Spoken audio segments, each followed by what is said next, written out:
Lately, Disney has been making lots of changes in the parks in terms of how people wait in line for attractions.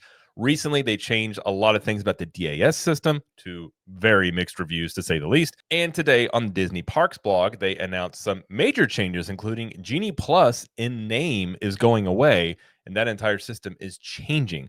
So we're going to get into this today. Hi, I'm Jared with Capture the Magic, and we'll get right into this article here. So again, this was on Disney Park blog. And the headline says, plan ahead with Lightning Lane entry at Walt Disney World starting July 24th. So they had announced last year that they were going to be doing some major changes to Genie Plus. And we've been kind of waiting and curious about what those changes would be. Some of us were wondering if the changes to the DAS system were that change they were talking about. It seems like maybe that was the start of a few changes here. All right, we'll get in this article here. So it says, so this summer, we will make changes to our Disney Genie Plus service and individual Lightning Lane entry, including new ways to plan ahead. On July 24th, Walt Disney World will introduce new, simpler names to provide more clarity for everyone. Disney Genie Plus service will become Lightning Lane Multipass, while individual Lightning Lane will now be known as Lightning Lane Single Pass. I still hate this naming. I don't understand why they didn't just keep the Fast Pass name and just we all knew they were going to charge for this after they kind of redid this whole system. I feel like if you just kept Fast Pass Plus and then you have your Lightning Lane that could be the individual rides, I feel like that's way simpler than now. I suppose this is a little simpler, but I still don't like this naming. I still feel like it's confusing because now you have Lightning Lane Multipass and Lightning Lane Single Pass, but I digress. They are making those changes. We will also be updating Lightning Lane passes to help you make Lightning Lane plans before you're here for added confidence. Choose your experiences and times prior to purchasing so you know what you're getting, and book Lightning Lane passes for multiple vacation days all in a single day. I do like that. So it says, here's how Lightning Lane passes will work beginning July 24th. Lightning Lane Multipass. When you purchase Lightning Lane Multipass, you may make up to 3 Lightning Lane selections in a theme park, just like FastPass Plus, in advance of your visit. You'll also be able to choose available times as you make your selections. On the day of your visit, once you use a selection, check the My Disney Experience app for availability to make an additional selection. That is literally just like FastPass Plus, which I've been saying for a while. I'm all for them just going back to that system and just making it paid because it worked. Lightning Lane Single Pass. Lightning Lane Single Pass will work much like it does today, where you can secure a time to ride one of our most highly demanded attractions, but you'll now be able to make your purchase and plan in advance. So what it was called was individual Lightning Lane. So that has changed to that is now Lightning Lane Single Pass for the few rides where basically you pay per ride is what that is. So if you want to ride Guardians of the Galaxy, you can try and get the virtual queue, or you can do a Lightning Lane and basically pay per ride and then schedule a time to do it then. It says how to plan ahead. Guests staying at a Disney Resort hotel and other select hotels will be able to plan Lightning Lane passes up to 7 days in advance for their entire stay up to 14 days. All other guests can plan up to 3 days in advance. I'm okay with that. I actually kind of figured back when we knew this system was changing, and for those who don't know, FastPass Plus was a free service that you got as part of booking your Disney trip. And I kind of assumed all along at the time that they would make it where they're going to pay for it. But, if you're staying on property, you got to book stuff ahead of time versus if you're not staying on property. So I'm okay with this. I'm okay with resort guests getting more perks. I feel like that should be the case in many cases.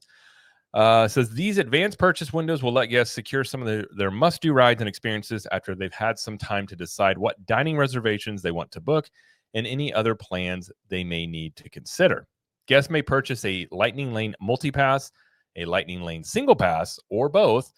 The app will be updated to make it quicker and easier to purchase and plan, with fewer steps and a new option to purchase Lightning Lane Single Pass and Lightning Lane Multipass in one transaction. I already hate this naming. Lightning Lane passes will blend features from our current services and the previously offered FastPass Plus service, giving guests the choice to plan ahead and removing the hassle of planning during their vacation. And then it says they're going to have more information on their website. And then Disneyland is going to get this as well. looks like starting July 24th also. So those are the changes to the Genie Plus system in the way that Genie Plus is going away and being replaced with Lightning Lane with the changes we talked about here. Now, I guess right off the bat, I'll just say, as much as I would love to, Fast Pass Plus is not coming back. When I started going to the parks with my wife and really started enjoying it, Fast Pass Plus was like that was I loved it. That was the thing. I was like, oh man, this is so cool. And you could ride your 3, add more, and you could really, I would say, you could game that system in a fun way. You could figure out what you wanted to ride in, and I thoroughly enjoyed it.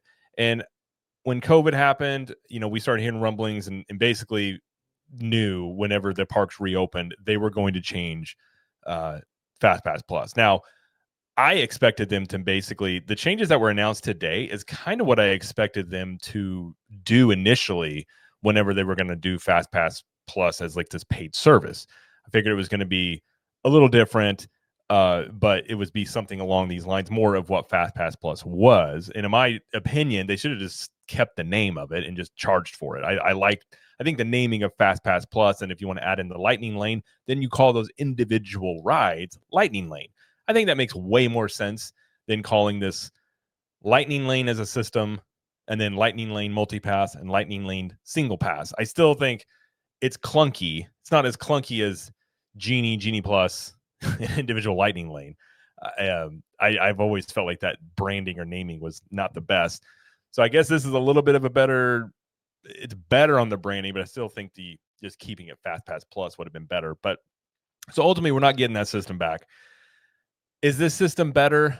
I think so. I will say we've been saying over on the Capture Magic podcast for a while now that we had heard last year that Disney was going to be making changes to the Lightning Lane system, or excuse me, the Genie Plus system. Earlier this year, just last month, they made changes to the DAS system, which we kind of wondered at the time was that them making changes to the Genie Plus system, given the fact of they were claiming so much rampant abuse in it by quote unquote cleaning that out. That would make Genie Plus work better, theoretically in the standby lines.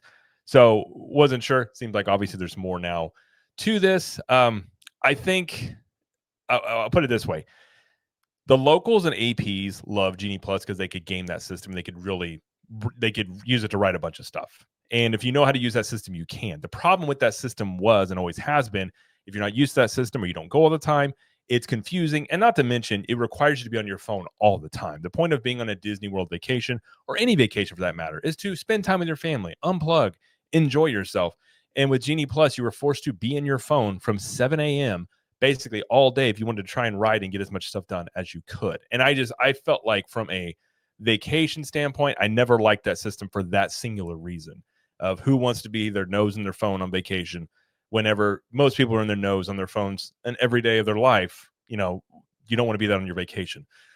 So I think in terms of being able to plan this stuff more ahead of time, much more like Fast Pass Plus was, I think you won't be in your phone as much, especially like first thing in the morning. I think that's like nice stress reliever for people. I think it does give you a little bit. One thing about Fast Pass Plus that was cool is your trip started before you went on it. You got to plan your fast passes, and that was kind of exciting as you build up to your trip.